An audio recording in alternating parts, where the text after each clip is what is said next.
الحمد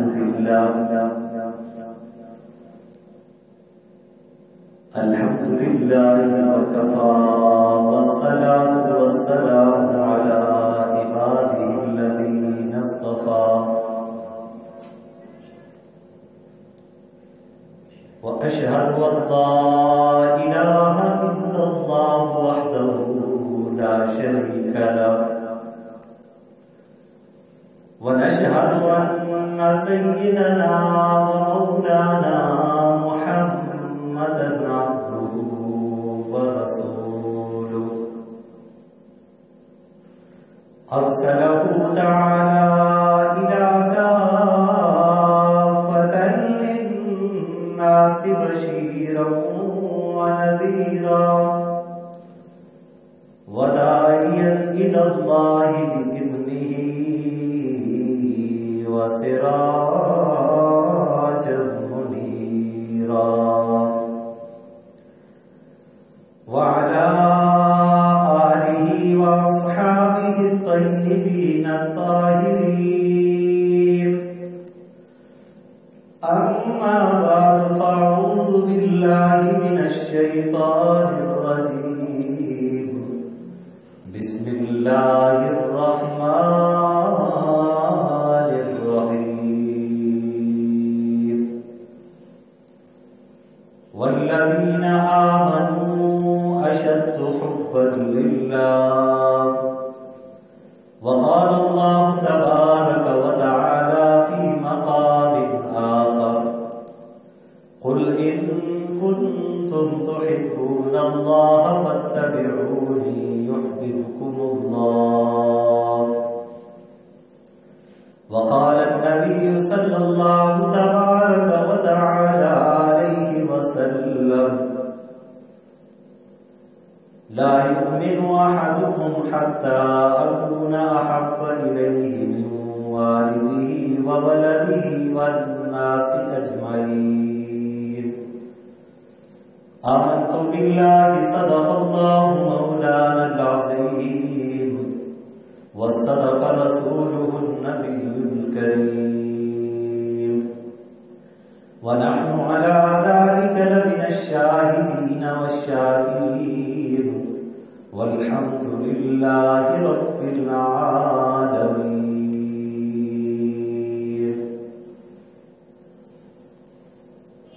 اللهم صل على محمد وعلى آل محمد كما صليت على إبراهيم وعلى آل إبراهيم إنك حميد مجيد اللهم بارك على محمد وعلى آل محمد كما باركت على إبراهيم وعلى آل إبراهيم إنك حميد مجيد برادران اسلام سامعین محترم، ربیع الاول کا یہ مبارک مہینہ چل رہا ہے اور اس ماہ مقدس میں حضور نبی کریم صلی اللہ علیہ وسلم کی ولادت و سعادت ہوئی، اور اس مہینے کو ربیع الاول اس وجہ سے کہا جاتا ہے چونکہ عربی زبان کے اندر ربیع کہتے ہیں موسم بہار، اور حقیقت میں اس دنیا کی بہار تبھی ہوئی جب اللہ تبارک و تعالی نے اپنے آخری پیغمبر اپنے محبوب جناب محمد رسول اللہ صلی اللہ علیہ وسلم کو اس دنیا کے اندر مبعوث فرمایا۔ تو آپ صلی اللہ علیہ وسلم کے آنے سے اس کائنات کے اندر حقیقی رنگ بھرا، اور حقیقت میں جس طرح موسم بہار کے اندر ہر طرف ہریالی ہی ہریالی ہوتی ہے، پھول مہکتے رہتے ہیں، گلشن کے اندر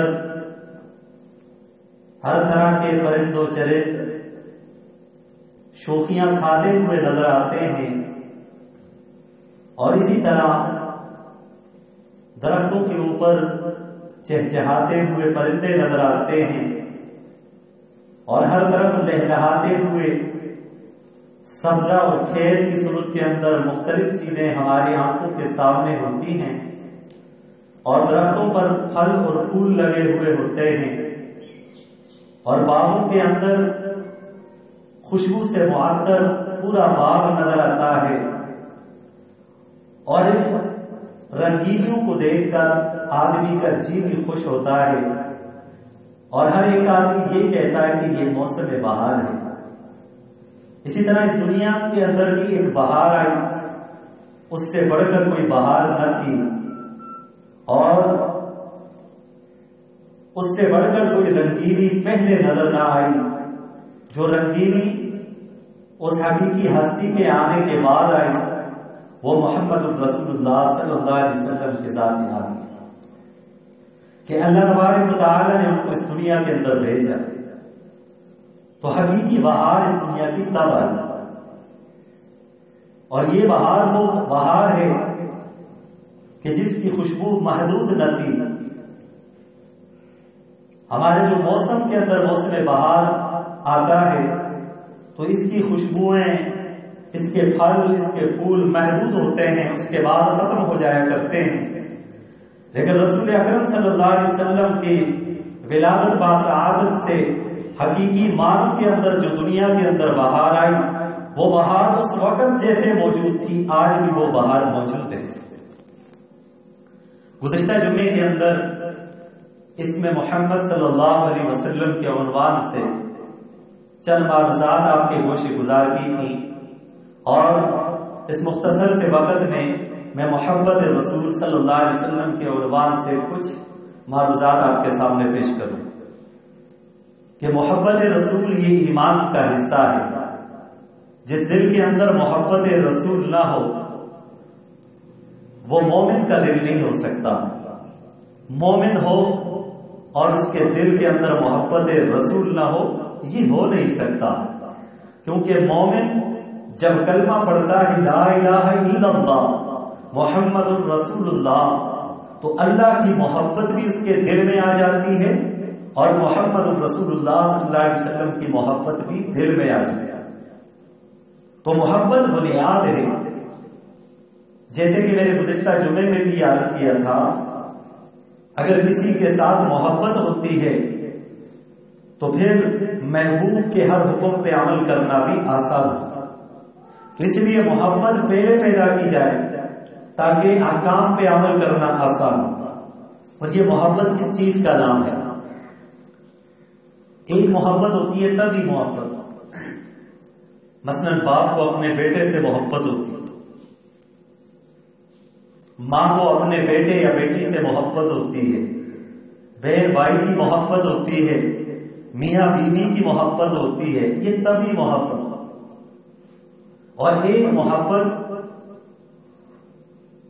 وہ عقلی محبت ہوتی ہے، کسی نے آپ پر احسانات کیے ہیں تو عقل اس بات کا تقاضا کرتی ہے کہ آپ اس سے محبت کریں، کیونکہ اس پر بے شمار احسانات ہیں آپ۔ اور اسی طرح اگر اللہ تبارک و تعالی نے کسی کو علم سے نوازا ہے، عمل سے نوازا ہے، کسی خاص صفت سے نوازا ہے، تو عقل کا تقاضا یہی ہے کہ اس کے ساتھ محبت کی جائے، یہ عقلی محبت ہے۔ رسول اکرم صلی اللہ علیہ وسلم کے ساتھ طبعی محبت بھی ہے اور عقلی محبت بھی ہے، کیونکہ عقلاً نبی کریم صلی اللہ علیہ وسلم کے احسانات اس امت پر جتنے ہیں اتنے ماں باپ کے بھی احسانات ہیں۔ ماں باپ کا وجود تو محمد رسول اللہ صلی اللہ علیہ وسلم کی وساطت سے ملا، آپ نہ ہوتے تو کائنات میں انسانیت کا سلسلہ نہ چلتا، آپ نہ آتے تو ماں باپ ہمیں نہ ملتے، باپ آبا و اجداد جن کو ہم کہتے ہیں وہ ہمیں نہ ملتے، تو غرض رسول اللہ صلی اللہ علیہ وسلم کی برکت سے ہمیں ماں باپ کا پیار ملا، آباء و اجداد کا پیار ملا، دنیا والوں کا پیار ملا، تو عقلاً بھی اس بات کا تقاضا یہ ہے کہ سب سے زیادہ جس سے محبت کی جائے وہ ہستی محمد رسول اللہ صلی اللہ علیہ وسلم۔ اور پھر آدمی دنیا میں اگر کسی سے محبت کرتا ہے اس کے حسن سے متاثر ہو۔ محمد الرسول اللہ صلی اللہ علیہ وسلم وہ ہستی ہیں کہ اللہ تبارک و تعالی نے جس کو سب سے زیادہ حسین بنایا، جن کو سب سے زیادہ حسین بنایا۔ حسن یوسف کے چرچے بڑے مشہور ہیں، قرآن مجید فرقان حمید کے اندر آتا ہے مصر کی عورتوں نے زلیخا کو ملامت کی کہ ایک نوجوان کی وجہ سے تو ایسے کام پر آمادہ ہو گئی۔ اس نے کہا اچھا، جو میرے دل میں ہے وہ تم نہیں جانتی۔ اس نے دعوت کا اہتمام کیا، ساری عورتوں کو بلایا۔ قرآن مجید میں سورہ یوسف کے اندر یہ سارا واقعہ موجود ہے۔ ان کے ہاتھوں میں پھل دے دی، اسی اثناء میں وہ پھل کاٹ رہی تھی اور اندر سے یوسف کو بلایا گیا۔ یوسف علیہ السلام حسین و جمیل تھے، اللہ نے انہیں بے مثال حسن سے نوازا تھا، اور جیسے ہی حضرت یوسف علیہ السلام باہر نکلتے ہیں ان عورتوں کی نگاہ یوسف علیہ السلام کے چہرے پہ پڑتی ہے، اور جب ان کی نگاہ یوسف علیہ السلام کے چہرے پہ پڑے وہ حسن کو دیکھ کر مدہوش ہو گئی، انہیں ہوش ہی نہ رہا، انہیں خبر بھی نہ رہی کہ وہ کہاں ہیں اور کیا کر رہی ہیں۔ اسی اثناء میں قرآن مجید میں رب العالمین نے ارشاد فرمایا وَقَطَّعْنَ أَيْدِيَهُنَّ وَقُلْنَ حَاشَ لِلَّهِ مَا هَذَا إِلَّا بَشَرٌ، اور انہوں نے اپنی انگلیوں کو کاٹ دیا اور کہنے لگی ہائے یہ بشر نہیں ہو سکتا، یہ آدمی نہیں ہو سکتا، اتنا زیادہ حسین ہے۔ حسن یوسف کے چرچے ہونے لگے، اور یہ بات مسلم ہے، یوسف علیہ السلام بڑے حسین تھے، اتنے حسین تھے جو قافلے والے یوسف علیہ السلام کو لے کر جا رہے تھے، چھپا کے رکھا تھا۔ جب مصر میں پہنچے وہاں دریا پر یوسف علیہ السلام نے اپنے چہرے کو دھویا، اور اس چہرے کو جو دھونے کے بعد ایسا لگ رہا تھا جس طرح کہ آئینے کا جو عکس ہوتا ہے دیوار پہ لگتا ہے، اسی طرح حضرت یوسف علیہ السلام کے حسن کا چہرے کا عکس دیواروں پہ پڑ رہا تھا، اتنے حسین تھے۔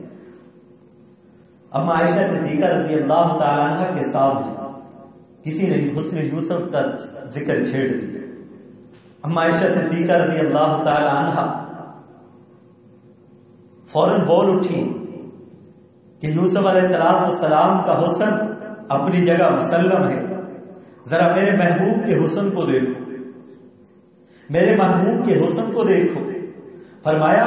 میرے محبوب اس سورج کی طرح ہے، ایک دنیا کا سورج ہے، ایک میرے محبوب کے چہرے کا سورج ہے۔ دنیا کا جو سورج ہے وہ شام کے وقت غروب ہو جاتا ہے، میرے محبوب کا وہ حسین چہرہ ہے، وہ حسین چہرہ ہے کہ اصل میں اس کا طلوع ہونا ہی غروب کے بعد ہوتا ہے، یعنی اندھیرے میں جس کا چہرہ چمکے وہ محمد الرسول اللہ۔ فرمایا کہ انہوں نے حسن یوسف کو دیکھ کر اپنی ہاتھوں کی انگلیاں کاٹ لی، اگر وہ میرے محبوب کو دیکھ لیتی تو اپنے کلیجے کاٹ لیتی، کیونکہ انہوں نے یوسف کے حسن کو دیکھا لیکن ایمان نہیں لائے، انگلیاں کٹوا دی، ایمان نہیں لائے۔ میرے محبوب کے چہرے انور کو جس نے دیکھا وہ ایمان بھی لایا اور اپنی گردنیں بھی کٹوا دی۔ یہ ہے محمد رسول اللہ صلی اللہ علیہ وسلم۔ تو آدمی اگر کسی کے ساتھ محبت کرتا ہے تو اس کے حسن کی وجہ سے، تو اس بات کا تقاضا بھی یہ ہے کہ محبت محمد الرسول اللہ صلی اللہ علیہ وسلم سے کی جائے کہ آپ سے بڑھ کر کوئی حسین کائنات میں ہے ہی نہیں ہے۔ خلقت مبرأ من کل عیب واحسن منک لم تر قط عین واجمل منک لم تلد النساء۔ کیسے ہو سکتا ہے، کسی ماں نے ایسا جنا ہی نہیں۔ تو محبت کسی کے حسن سے متاثر ہو کر کی جائے۔ یا کسی کے اخلاق سے متاثر ہو کر آدمی اس سے محبت کرتا، تو سب سے بلند اخلاق والی ہستی جو ہے وہ محمد الرسول اللہ صلی اللہ علیہ وسلم، وَإِنَّكَ لَعَلَىٰ خُلُقٍ عَظِيمٍ، کہ محبوب ہم نے آپ کو اخلاق کے اعلیٰ درجوں پہ فائز کر دیا ہے۔ تو اعلیٰ درجوں پر اخلاق کے جو فائز ہیں وہ محمد الرسول اللہ صلی اللہ علیہ وسلم ہیں۔ اگر کسی کے اخلاق سے متاثر ہو کر کسی سے محبت کی جاتی ہے تو سب سے زیادہ محبت محمد الرسول اللہ صلی اللہ علیہ وسلم سے کی۔ یا کسی سے محبت آدمی نسبت کی وجہ سے کرتا ہے، اس کے نسب کی وجہ سے کرتا ہے، کہ فلاں آدمی کا نسب بڑا اونچا ہے، فلاں آدمی کی قوم بڑی اونچی ہے، قبیلہ اونچا ہے، معاشرے میں اس کی عزت ہے، اس وجہ سے لوگ اس کو عزت سے دیکھتے ہیں۔ اور میرے محبوب کو اللہ تبارک و تعالیٰ نے وہ حسب عطا فرمایا ہے، کائنات میں کسی کا وہ حسب نسب نہیں، کہ اللہ تبارک و تعالیٰ نے اپنے خلیل کے خاندان میں سے محمد الرسول اللہ صلی اللہ علیہ وسلم کو پیدا فرمایا۔ اور سب سے عظیم یہ قبیلہ تھا قریش کا، اور قریش میں سے بنو ہاشم کا، اور بنو ہاشم میں سے بنی کنانہ کا،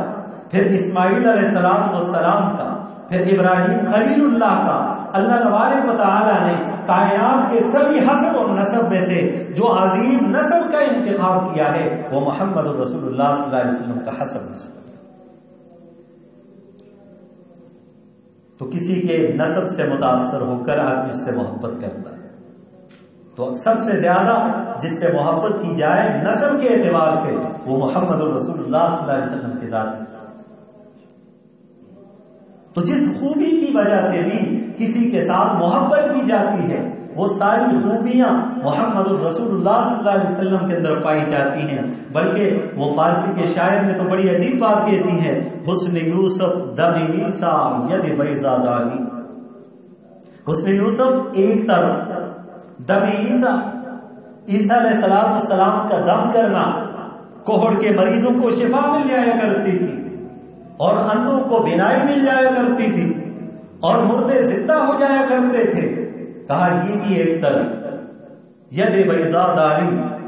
اور حضرت یوسف، حضرت موسیٰ علیہ السلام کو جو معجزہ اللہ نے عطا کیا تھا، بغل میں ہاتھ رکھا، یوں نکالا تو ہاتھ روشن ہو گیا، یہ کمال بھی ایک طرف رکھ دیا۔ آنچ خوباں ہمد آرم تو تنہا داری، وہ ساری خوبیاں جو پچھلے پیغمبر رکھتے تھے، اے محمد الرسول اللہ صلی اللہ علیہ وسلم وہ تمام خوبیاں تجھ اکیلے میں موجود ہیں۔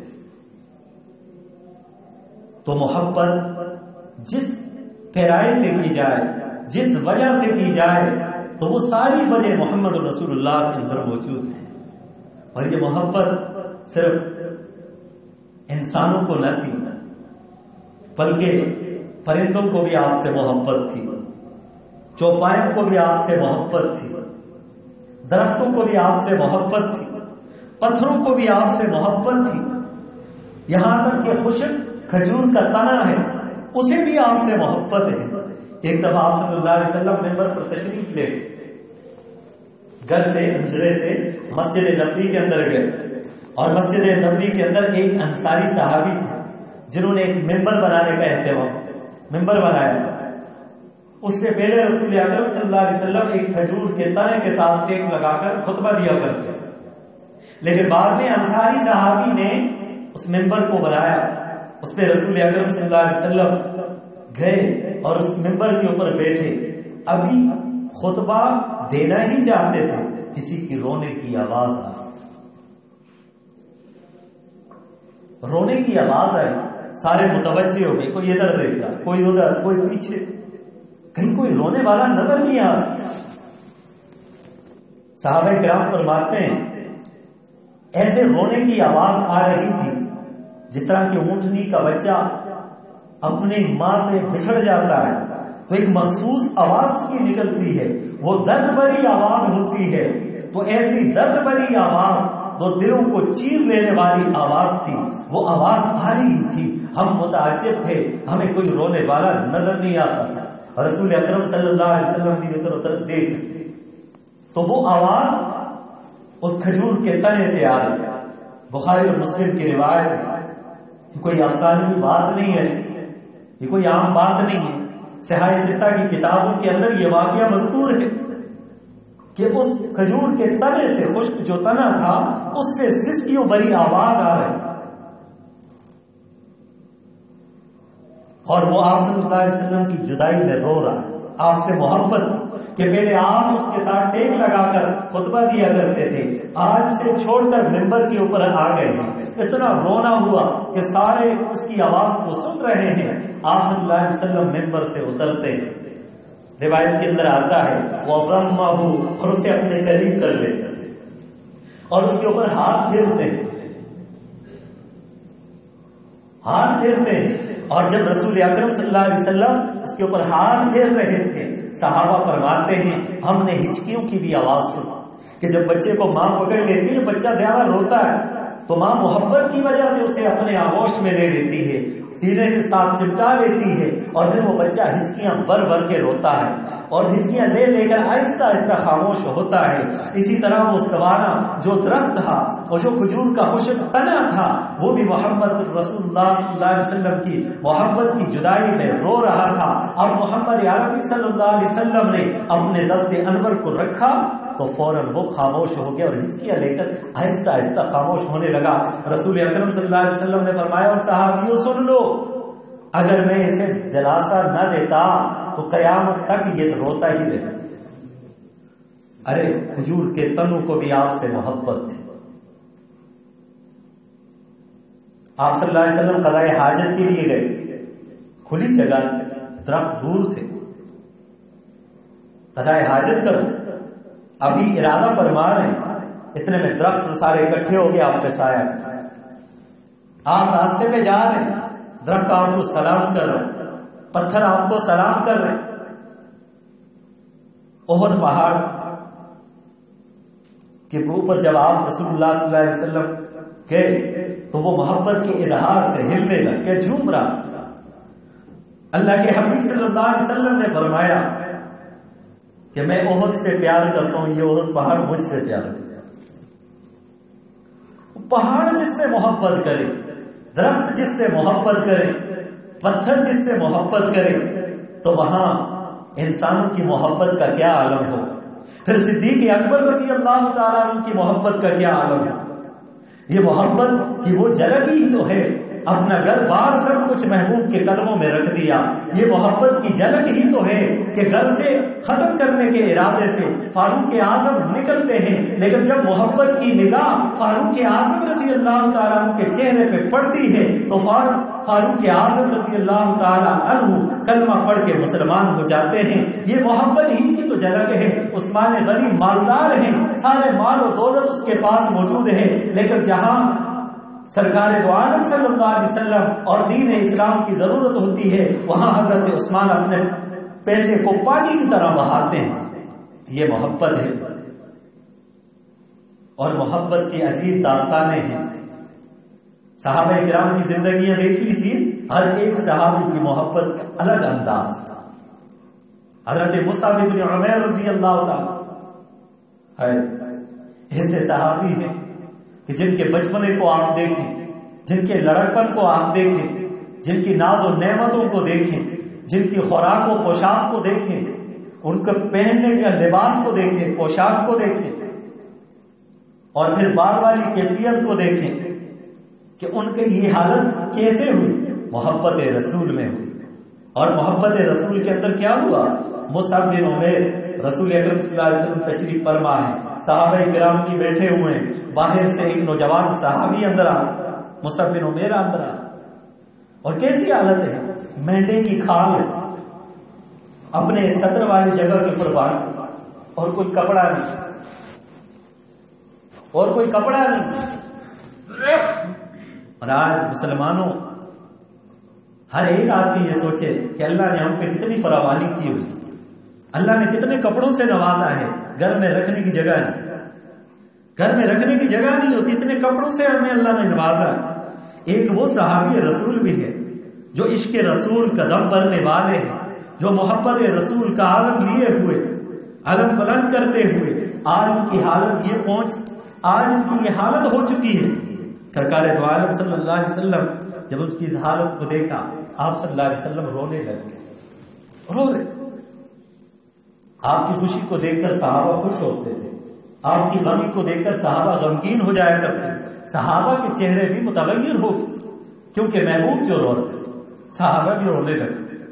فرمایا تم جانتے ہو یہ کون ہے؟ یہ وہ مصعب بن عمیر ہے،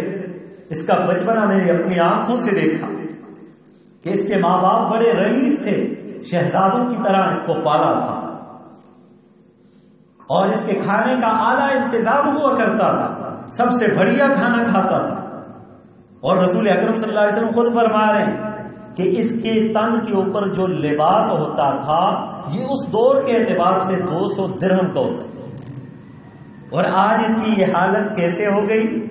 یہ اللہ اور اس کے رسول کے عشق اور محبت کی وجہ سے انہوں نے کفر کو چھوڑ دیا، آسائشوں کو چھوڑ دیا اور ان رنگینیوں کو چھوڑ دیا، خوراک و پوشاک کو چھوڑ دیا، سب کچھ کو چھوڑ دیا، محبوب کے قدموں کے اندر اپنے آپ کو پیش کر دیا۔ غربت کے اندر ہے لیکن پھر بھی دل خوش ہے، اور محمد رسول اللہ صلی اللہ علیہ وسلم نے اعلان فرما دیا یہ وہ صحابی ہیں، یہ وہ میرے غلام ہیں کہ اللہ تبارک و تعالی نے نور سے اس کے دل کو منور کر دیا۔ تو یہ محمد رسول اللہ صلی اللہ علیہ وسلم کی محبت کے سبب۔ اور ذرا یہ دیکھو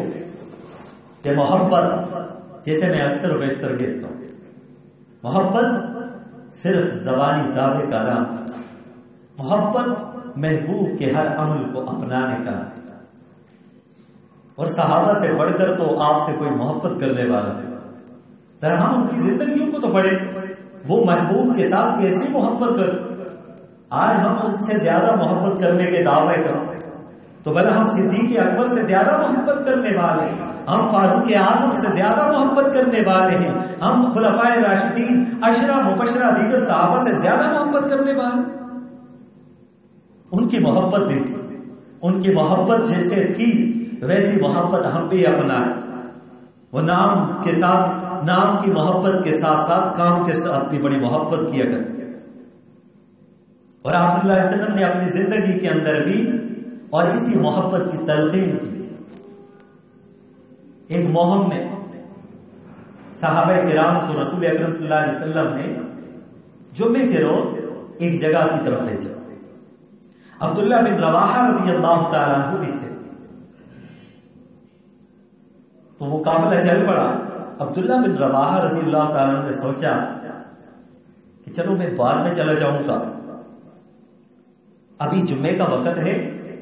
جمعہ پڑھوں گا آپ صلی اللہ علیہ وسلم کی محفل میں بیٹھ کے، اور آپ صلی اللہ علیہ وسلم کے اس جمعے اور وعظ و نصیحت کی روشنی میں مجھے بڑا کچھ فائدہ مل جائے گا، چنانچہ اس برکت کو حاصل کر لوں، اس فائدے کو حاصل کر لوں، بعد میں بھی چلا جاؤں گا جس مہم پر رسول اکرم صلی اللہ علیہ وسلم نے بھیجا۔ جب عبداللہ بن رواحہ مسجد کے اندر آئے، رسول اکرم صلی اللہ علیہ وسلم کی نگاہ پڑی، کہا عبداللہ بن رواحہ تو یہاں کیسے؟ میں نے تو تمہیں صحابہ کرام کے ساتھ فلاں مہم پہ بھیجا تھا۔ کہا یا رسول اللہ صلی اللہ علیہ وسلم، جی ہاں آپ نے بھیجا تھا، لیکن میں نے یہ سوچا کہ جمعے کی برکت میں آپ کے بیان کی برکت حاصل کروں، اس وجہ سے میں یہاں پہ رک گیا تھا، اور بعد میں جاؤں گا یا رسول اللہ صلی اللہ علیہ وسلم، جمعے کے بعد میں فوراً آپ کے حکم کی تعمیل کروں گا۔ آپ صلی اللہ علیہ وسلم نے فرمایا کہ عبداللہ بن رواحہ سن لو، جو لوگ صبح کے وقت میرے حکم کے مطابق میں نے جیسے فرمان دیا تھا اس کو پورا کرنے کے لیے نکلے ہیں، اگر آسمان اور زمین اور اس کے درمیان میں جتنا خلا ہے وہ سارے سونے سے بھر جائے اور وہ سارا سونا اللہ کے راستے میں صدقہ خیرات کر دیا جائے، اس کا اتنا اجر نہیں ہوگا جتنا اجر وہ صبح سے لے کر اب وقت تک، اتنا اجر جو وہ لے چکے ہیں، تم اتنے اجر سے محروم ہو چکے۔ تو آپ کے حکم کی تکمیل یہ سب سے بڑی عظیم بات ہے کہ آپ نے جیسے فرما دیا اس پہ عمل کرنا ہے، اپنی عقل کو سامنے نہیں لانا۔ ہمیں جو عقل ملی ہے یہ بھی محبوب کے صدقے ملی ہے۔ اور یہاں پہ ایک نقطے کی ایک بات کروں تو اگرچہ اس موضوع کے ساتھ تعلق تو نہیں رکھتی، لیکن پھر بھی یہ بات ہمارے ذہن میں آ جائے گی، بڑے عظیم موتی ہے یہ بات، اس کے اوپر غور کیا جائے کہ اللہ تبارک و تعالی نے فرشتوں کے اندر، اللہ تبارک و تعالی نے خواہش کو نہیں رکھا، اور جانوروں کے اندر اللہ تبارک و تعالی نے عقل کو نہیں رکھا۔ جانور کے اندر خواہش ہے، عقل نہیں۔ فرشتوں کے اندر عقل ہے، خواہش نہیں۔ اور انسان کے اندر اللہ تبارک و تعالی نے عقل کو بھی رکھا ہے اور خواہش کو بھی رکھا ہے۔ اور جب انسان اپنی عقل کی وجہ سے خواہش کو دباتا ہے تو وہ فرشتوں سے بھی افضل ہو جاتا ہے، اور جب انسان اپنی خواہش کی وجہ سے عقل کو دباتا ہے وہ جانوروں سے بھی بدتر ہو جاتا ہے۔ تو سب سے عظیم وہ جو ہستی ہے محمد الرسول اللہ صلی اللہ علیہ وسلم، وہاں پہ ہم اپنی عقل کو آگے نہیں بڑھائیں، اپنی خواہش کو آگے نہیں رکھیں گے، بلکہ محمد الرسول اللہ صلی اللہ علیہ وسلم نے جو بات فرما دی ہے، عقل میں آئے نہ آئے اس پہ ہم نے عمل کرنا ہے، اسی میں نجات ہے۔ تو آپ صلی اللہ علیہ وسلم نے اپنی زندگی کے اندر اس بات کی طرف متنبہ فرمایا، اور پھر فرمایا مجھ سے محبت کرنی آسان کام نہیں ہے، جو مجھ سے محبت کرے گا اس پہ مصیبتیں آئیں گی، اس پہ تکالیف آئیں گی، اس پہ پریشانیاں آئیں گی۔ ایک صحابی نے عرض کیا رسول اللہ صلی اللہ علیہ وسلم مجھے آپ سے بڑی محبت ہے، مجھے آپ سے بڑی محبت ہے۔ پھر آپ نے فرمایا پھر تکلیفوں کے لیے تیار ہو جائے، کیونکہ یہ تکلیفیں جو محبت رسول میں آئیں گی یہ درجات کی بلندی کے لیے آئیں گی، کیونکہ اللہ تبارک و تعالی اپنے محبوب کے ساتھ محبت کرنے کی وجہ سے اس بندے کے درجات کو بڑھائیں گے۔ تو وہ کیسے بڑھائیں گے؟ اس کو آزمائش میں مبتلا کریں گے، وہ محبوب کی محبت کے اندر سرشار ہوگا، اس کو مصیبت نہیں لگے گی، مصیبت آئے گی اس پہ صابر و شاکر رہے گا، اللہ پاک اس کے اجر کو بڑھاتے رہیں گے۔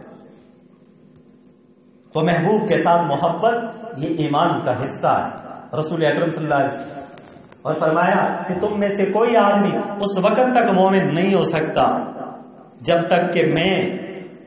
اس کے نزدیک اس کے ماں باپ، اس کے اولاد اور اس کی جان سے زیادہ محبوب نہ ہو جائے۔ اس وقت تک ایمان معتبر ہی نہیں، ایمان کامل ہی نہیں ہو سکتا کہ میں اپنی جان سے زیادہ بھی محبت۔ حضرت عمر فاروق رضی اللہ تعالیٰ عنہ کے بارے میں آتے ہیں، کہا یا رسول اللہ صلی اللہ علیہ وسلم مجھے آپ سے محبت ہے سوائے اپنی جان کے۔ کہا کہ عمر اب ایمان کے اس درجے میں نہیں پہنچی۔ آپ صلی اللہ علیہ وسلم کی یہ بات کا اثر اب حضرت عمر فاروق رضی اللہ تعالیٰ عنہ کے دل پہ، تو فوراً وہ پہلے جو خیال تھا وہ اب عشق و محبت کے اندر تبدیل ہو گیا۔ کہا کہ یا رسول اللہ صلی اللہ علیہ وسلم مجھے اپنی جان سے بھی زیادہ آپ سے محبت ہے۔ تو آپ نے فرمایا الآن عمر، اب بات بنی عمر کہ اس وقت تک تم میری محبت تک نہیں پہنچ سکتے جب تک کہ اپنی ذات اور اپنے مال اور اپنے اولاد اور اپنے ماں باپ سے زیادہ مجھ سے محبت نہ کرتے۔ تو اسی لیے عزیزان گرامی، محبت رسول یہ ایمان کی بنیاد ہے۔ اگر محبت رسول نہیں ہوگی تو پھر آپ کی سنت پہ عمل کرنا بھی مشکل ہے۔ محبوب کی ہر ادا کے ساتھ محبت